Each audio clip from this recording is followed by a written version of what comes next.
திண்டுக்கல் மாவட்டம் நிலக்கோட்டையில் துன்புறுத்தப்பட்ட பட்டியலின பெண்ணுக்கு நியாயம் கேட்டு அதிமுக துணை பொதுச் செயலாளர் நத்தம் விஸ்வநாதன் தலைமையில் மாபெரும் கண்டன ஆர்ப்பாட்டம் நடைபெற்றது. இந்த ஆர்ப்பாட்டத்தில் நிலக்கோட்டை சட்டமன்ற உறுப்பினர் தேன்மொழி மற்றும் ஒன்றிய செயலாளர்கள் யாக்கப்பன் நலத்தம்பி உள்ளிட்ட மாவட்ட ஒன்றிய நகர கிளை கழக நிர்வாகிகள் 500க்கும் மேற்பட்டோர் கலந்து கொண்டு திமுக அரசுக்கு எதிராக முழக்கங்களை எழுப்பினர்.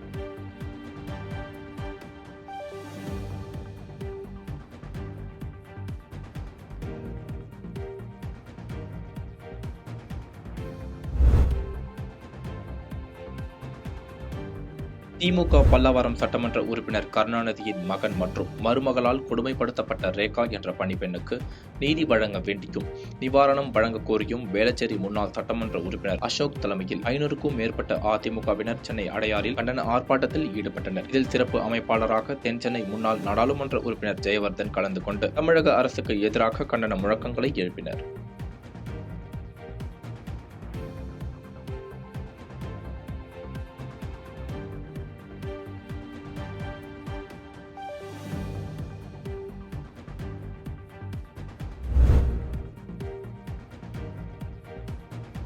கன்னியாகுமரி மாவட்டம் நாகர்கோவில் அண்ணா விளையாட்டு அரங்கம் முன்பு திமுக அரசை கண்டித்து அதிமுக சார்பில் கண்டன ஆர்ப்பாட்டம் நடைபெற்றது. இந்த ஆர்ப்பாட்டத்தில் அதிமுக அவைத்தலைவர் தமிழ்மகன் உசேன் மற்றும் கன்னியாகுமரி சட்டமன்ற உறுப்பினர் தளவாய் சுந்தரம் ஆகியோர் கலந்து கொண்டு கண்டன உரையாற்றினர். மேலும் வரும் நாடாளுமன்ற தேர்தலில் 40க்கும் 40 அதிமுக வெற்றி பெறும் எனவும் இந்த ஆர்ப்பாட்டத்தின் மூலம் தெரிவித்தனர்.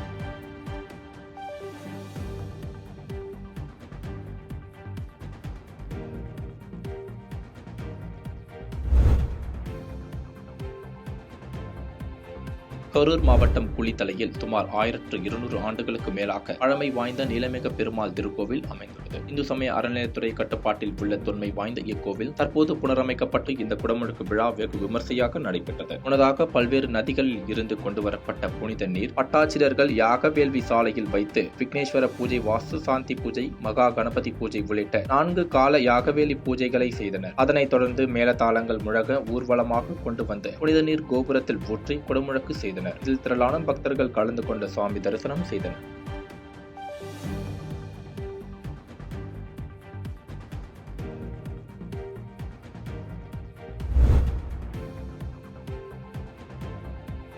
திருச்சி மாவட்டம் மணப்பாறை வட்டார போக்குவரத்து கழகம் அலுவலகத்தின் சார்பில் இயல்பட் விழிப்புணர்வு பேரணி நடைபெற்றது. கொத்தமேட்டுப்பட்டியில் இருந்து துவங்கிய பேரணியை மணப்பாறை டிஎஸ்பி ராமநாதன், போக்குவரத்து ஆய்வாளர் சத்யா ஆகியோர் கொடியசைத்து துவக்கி வைத்தனர். பேரணியில் போக்குவரத்து போலீசார் மற்றும் மணப்பாறை பகுதி இருசக்கர வாகன விற்பனை மையங்களை சேர்ந்த பணியாளர்கள் திரளாக கலந்து கொண்டு சாலை பாதுகாப்பு விழிப்புணர்வு வாசகங்கள் அடங்கிய துண்டு பிரசுரங்கள் வழங்கி விழிப்புணர்வு ஏற்படுத்தினர்.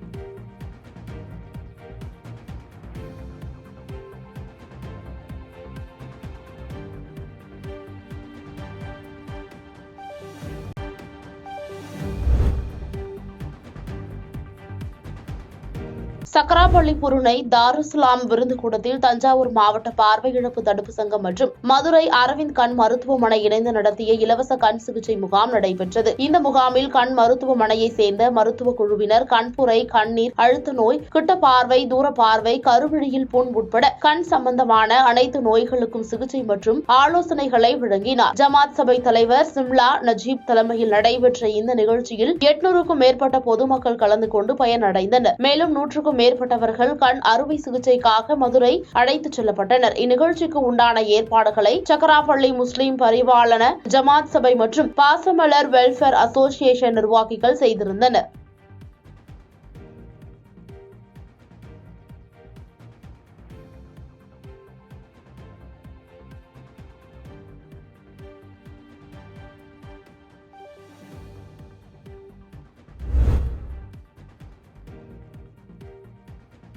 நீலகிரி மாவட்டம் உதகை JSS மருந்தாங்கியல் கல்லூரியில் 62வது மருந்தாங்கியல் வார விழா கோலாகலமாக தொடங்கியது. ஒரு வார காலம் நடைபெறும் 62வது மருந்தாங்கியல் வார விழா கணபதி துதியுடன் தொடங்கியது. விழாவில் கல்லூரி முதல்வர் SP தனபால், மைசூர் JSS பல்கலைக்கழக தேர்வுத்துறை துணை கண்ட்ரோலர் முனைவர் நாகேந்திர பிரசாத் உள்ளிட்ட சிறப்பு அழைப்பாளர்களாக கலந்து கொண்டு குத்துவிளக்கேற்றி தொடங்கி வைத்தனர். ஒரு வாரம் நடைபெறும் விழாவில் மாணவ மாணவிகளின் தனித்திறமைகளை வெளிக்கொண்டு வரும் வகையில் ஆரோக்கிய சமையல் போட்டி, கோல போட்டி, ஓவிய போட்டி, நடன போட்டி மற்றும் கண்கவர் கலை நிகழ்ச்சிகள் நடைபெறுவது குறிப்பிடத்தக்கது.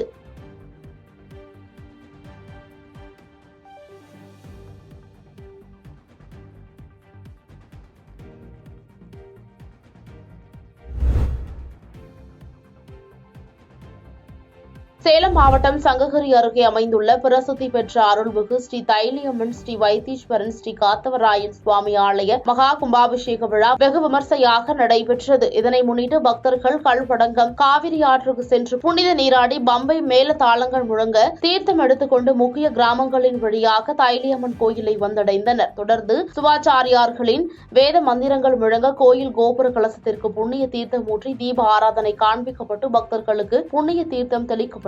விழாவில் பல்லாயிரக்கணக்கான பக்தர்கள் கலந்து கொண்டு சாமி தரிசனம் செய்தனர். தொடர்ந்து கோயிலுக்கு வந்த பக்தர்கள் அனைவருக்கும் அன்னதானம் வழங்கப்பட்டது.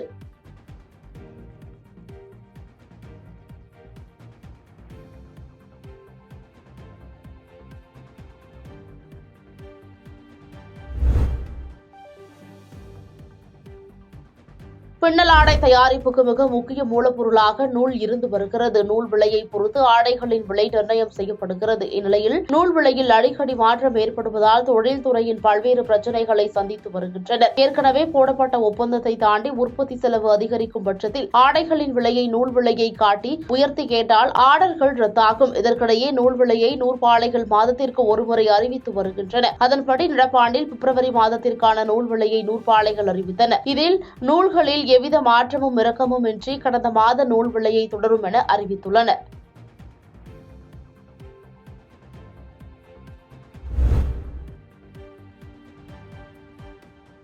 கிருஷ்ணகிரி அருகே பச்சிக்கானப்பள்ளி கிராமத்தில் 6ஆம் ஆண்டு மாபெரும் எருதுவிடும் விழா வெகு சிறப்பாக நடைபெற்றது. விழாவில் கிருஷ்ணகிரி, சூளகிரி, திருப்பத்தூர், வேலூர், திருவண்ணாமலை, தர்மபுரி உள்ளிட்ட பல்வேறு இடங்களிலிருந்து 350க்கும் மேற்பட்ட எருதுகள் பங்கேற்றன. இதில் 120 மீட்டர் தூரத்தினை விரைவாக கடந்த எருதுகளுக்கு பரிசுகள் வழங்க ஏற்பாடுகள் செய்யப்பட்டிருந்தது. பின்னர் வாடிவாசலில் இருந்து சீறி பாய்ந்த எருதுகளை இளைஞர்கள் உற்சாகப்படுத்தினார்கள். விழாவில் முதல் பரிசாக 1 லட்சமும், 2வது பரிசாக 70,000, 3ஆம் பரிசாக 50,000 ரூபாய் என 40 காளைகளுக்கு பரிசுகள் வழங்கப்பட்டது. இந்த விழாவில் முன்னெச்சரிக்கை நடவடிக்கையாக 100க்கும் மேற்பட்ட போலீசார் கண்காணிப்பு மற்றும் பாதுகாப்பு பணியில் ஈடுபட்டிருந்தனர்.